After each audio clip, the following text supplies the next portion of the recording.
هذه أبرز العناوين. فاجأ الاتحاد الدولي لكرة القدم المنتخبات المشاركة في نهائيات كأس إفريقيا للأمم قبل أسابيع قليلة من انطلاقها. ضغط أندية أوروبا بقوة من أجل الحفاظ على مصالحها مقابل تحفظ الكاف يثير الكثير من الجدل. تبرير غير مفهوم من الجهاز العالمي الوصي على كرة القدم بشأن قراره الجديد المتعلق بنجوم الكان. وليد الركراكي مدرب المنتخب المغربي وجد نفسه مجبرا على تغيير برنامجه الإعدادي بسبب القرار المفاجئ الفيفا. وقبل الشروع في التفاصيل، لا تنسوا مشاهدين الاشتراك بالقناة وتفعيل زر الجرس لتتوصلوا بآخر الأخبار دائما.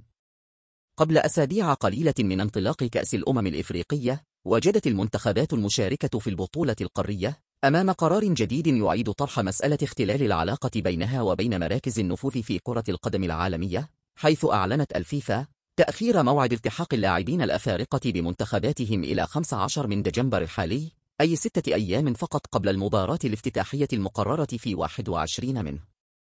قرار غير متوقع، لا يمكن اعتباره مجرد تعديل تقني، بل مؤشرا على وجود خلل في كيفية التعامل مع مبدأ تكافؤ الفرص بين الاتحادات القارية، لأسيما وأن الأندية الأوروبية تعد المستفيد الأكبر من قرار الفيفا، على اعتبار أن عددا منها سيواصل الاعتماد على لاعبيه الأفارقة حتى منتصف الشهر الحالي، لأسيما وأن أندية إنجليزية وفرنسية ستحافظ على لاعبيها الأساسيين خلال سلسلة المباريات المكثفة لشهر دجنبر الجار. ويبدو أن القرار يحافظ في مجمله على مصالحها الرياضية والاقتصادية. أما على مستوى المنتخبات الإفريقية، فقد جاء القرار ليربك برامج التحضير المخططة منذ أشهر، ما سيجبر بعضها على إعادة ترتيب حساباتها الفنية في خر لحظة، بعدما أصبح وصول اللاعبين المحترفين في أوروبا قبل البطولة بأيام قليلة فقط واقعا مفروضا، يربك كل المنتخبات المشاركة وتحديدا الراغبة في التنافس على لقب، خاصة في عملية بناء انسجام تكتيكي وتوازن بدني خلال 6 أيام.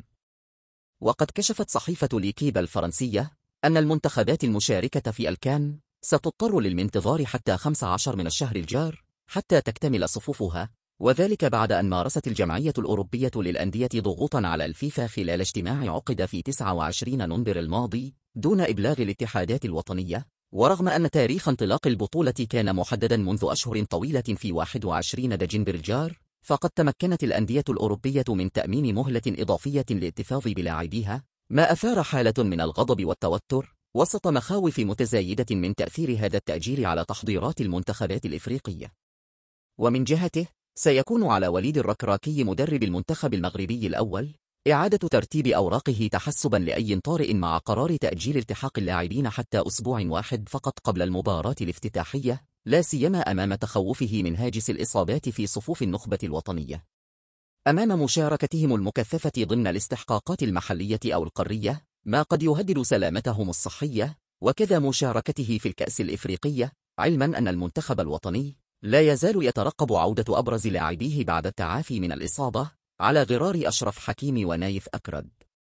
وكان الفيفا قد برر قراره تعديل موعد التحاق اللاعبين بمنتخباتهم الوطنية أن القرار اتخذ بتشجيع الاتحادات الوطنية الأعضاء المشاركة في كأس إفريقيا والأندية التي تسرح لاعبين مشاركين في منافسات قارية على الانخراط في محادثات ثنائية انطلاقا من مبدأ حسن النية للتوصل إلى أفضل الحلول الممكنة والمناسبة لكل حالة، مشيرا أنه في حال عدم التوصل إلى حل بخصوص تسريح اللاعبين مع انتهاء المحادثات بين الطرفين، سيقوم الفيفا بمهمة التوسط بينهما وبتطبيق التوجيهات التي تأخذ بعين الاعتبار الظروف المرتبطة